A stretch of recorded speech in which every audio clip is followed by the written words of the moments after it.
BNP যা করছে আপনি নিঃসন্দেহে অবাক হবেন। এটা কি বিএনপি না আওয়ামী লীগ? এটা কি বিএনপি নেতা না ইমরানের সরকার?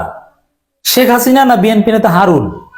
কোনো পার্থক্য করার সুযোগ নেই। জাতীয় প্রেস ক্লাবে দর্শক বিএনপি একটা প্রোগ্রাম করেছে। বিএনপির যে মুক্তিযোদ্ধা দল তারা, এটা ওই মুক্তিযোদ্ধা দল বা এরকম কোনো প্রোগ্রাম না, একেবারে বিখাসাতান জামাত শিবিরের বিরুদ্ধে এই প্রোগ্রাম।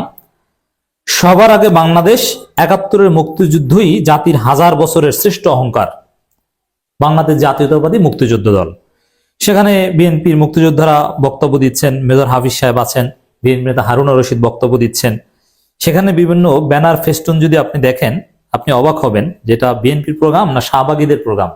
এটাকে সেই গণজাগরণ মঞ্চ না অন্য কিছু? হায়না আর জামাত নেই কোনো তফাৎ, বিএনপির প্রোগ্রামের স্লোগান। জামাত শিবির করে যারা, ধর্ম ব্যবসা করে তারা, এরকম নানান স্লোগান আছে। আপনি যদি বক্তব্য শুনেন আপনি অবাক হবেন। কি বক্তব্য?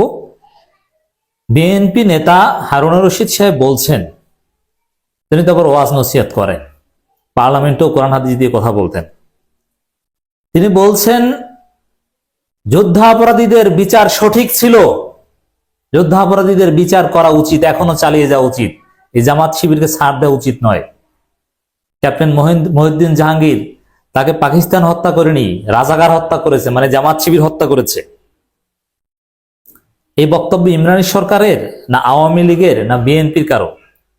আপনি শুনে অবাক হচ্ছেন না? হারুন রশিদ বলছে যুদ্ধাপরাধীদের বিচার করা উচিত। আমি নিশ্চিত জামাত ইসলামী নেতা এটিএম আজহারুল ইসলামের যে রায়, সেটার রিভিউ শুনানি হবে কিছুদিন পরেই। ব্যারিস্টার আব্দুর রাজ্জাক স্যার শুনানি করবেন। বিএনপি এটা ঠেকিয়ে দেওয়ার চেষ্টা করবে। অ্যাবসলিউটলি বিএনপি ভারতের খপ্পরে পড়েছে। আওয়ামী লীগ ভারতের যেভাবে সেবা দিত, সেম 100% সেবা এখন বিএনপি দেওয়া শুরু করেছে। বিএনপি মুক্তিযুদ্ধ ব্যবসা শুরু করেছে। তিনি বলছেন মুক্তিযুদ্ধ সবার উপরে। এমনকি যে ছাত্রদের যে সেকেন্ড রিপাবলিক, ৭২ সংবিধান কবর দেওয়া, এগুলোর বিরুদ্ধে কঠিন হুঙ্কার দিয়েছে বিএনপি আজকে। এবং বলছে বিএনপি যে জামাত শিবিরকে এদেশে থাকতে দিবে না, নির্মূল করবে। শাহরিয়ার কবিরের বক্তব্য না বিএনপির বক্তব্য, আলাদা করাই যায় না।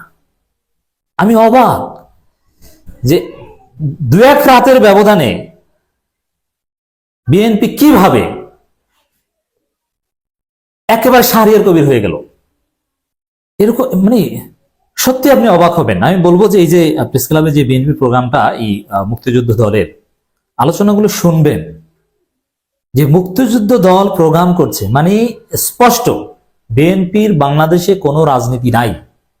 এই জন্য এখন বিএনপি পুরোপুরি আওয়ামী লীগ সাজার চেষ্টা করছে। আমরা আগেই বলেছি, সাংবাদিক ইলিয়াস বলেছিল, আওয়ামী লীগ যদি বাংলাদেশে না থাকে আর ভারত বিরোধিতা করার কোনো জায়গা যদি না থাকে, বিএনপির কোনো রাজনীতি নেই, তখন বিএনপি ভুল ট্রাকে রাজনীতি করবে।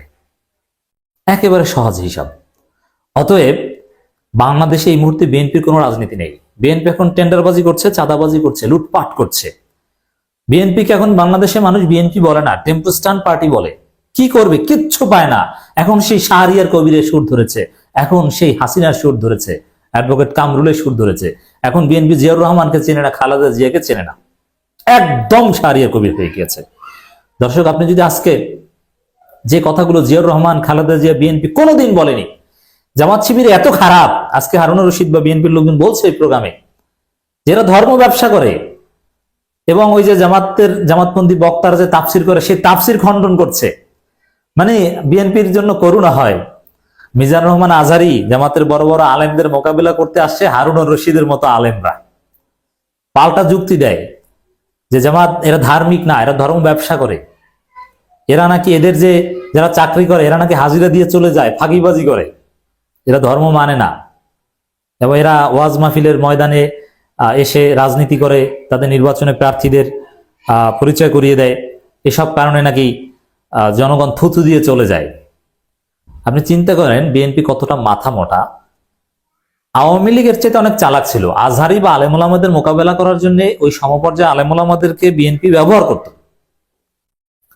আর বিএনপি ওইরকম কাউকে ব্যবহার করতে পারছে না। এখন এই তাদের বড় বড় মৌজলা বিএনপি নেতারা এখন তাফসির করে। এই হচ্ছে অবস্থা। তো দর্শক, স্পষ্টত বাংলাদেশের রাজনীতির ভবিষ্যৎ আজকে আরো স্পষ্ট হলো। বিএনপি ঘোষণা দিয়ে ছাত্র জনতা জামাত শিবিরের বিরুদ্ধে অবস্থান নিয়েছে। ছাত্র জনতা জামাত শিবির এদেরকে একসাথে, সমন্বয়ক নাগরিক কমিটি বৈষম্য ছাত্র আন্দোলন এদেরকে একসাথে বিএনপি রাজাকার বলছে, স্বাধীনতা বিরোধী বলছে এবং এদেরকে মোকাবেলা করার কথা বলছে, এদেরকে নির্মূল করার কথা বলছে, ৭২ সংবিধানকে রক্ষার জন্য নেমেছে, মুক্তিযুদ্ধের চেতনা ছড়িয়ে দেওয়ার কথা বলছে, আরো স্ট্রংলি ধারণ করতে হবে এই কথা বলছে, যুদ্ধাপরাধীদের বিচার করার কথা বলছে, বিচার চালিয়ে যাওয়া উচিত বলছে। আপনি চিন্তা করেছেন? তো দর্শক, খুবই কঠিন অবস্থা। অতএব বিএনপি ভারতের খপ্পরে পড়েছে। আমাদের যুদ্ধ এখন ভারতের দালালদের বিরুদ্ধে। বিএনপির এই রাজনীতি টিকবে না, বিএনপি ব্যর্থ হবে, বিএনপি মার খাচ্ছে। ওয়েট অ্যান্ড সি যে বিএনপি কি ধরাটা খায়। বাংলাদেশের মানুষ, এই তরুণ প্রজন্ম এই চেতনা ব্যবসার ট্যাবলেট খায় না, ভারতীয় ঔষধ খায় না, এইসব বস্তা পচা চেতনা ব্যবসা মানুষ খায় না, মিথ্যাচার করছে। জামাত শিবিরের লোকজন নাকি বিশিষ্ট ক্যাপ্টেন মহিউদ্দিন জাহাঙ্গীরকে হত্যা করেছে, ইঙ্গিত দিচ্ছে, সরাসরি তো বলেনি। মানে আওয়ামী লীগ, শাহরিয়ার কবির তাদের চাইতে নিচে নামছে। মুক্তিযুদ্ধ ব্যবসার তো ক্যাপিটাল ছিল আওয়ামী লীগের, কিন্তু বিএনপি সেই ক্যাপিটাল নাই। এরা খালেদা জিয়া, জিয়াউর রহমান সবাইকে ধ্বংস করছে। দর্শক, আগামীর বাংলাদেশ বিএনপি তথা ভারতের দালাল ভার্সেস শিক্ষার্থী জনতা জামাত শিবির লড়াইয়ের বাংলাদেশ। প্রস্তুত হন, 15 জানুয়ারির পর খেলা হবে।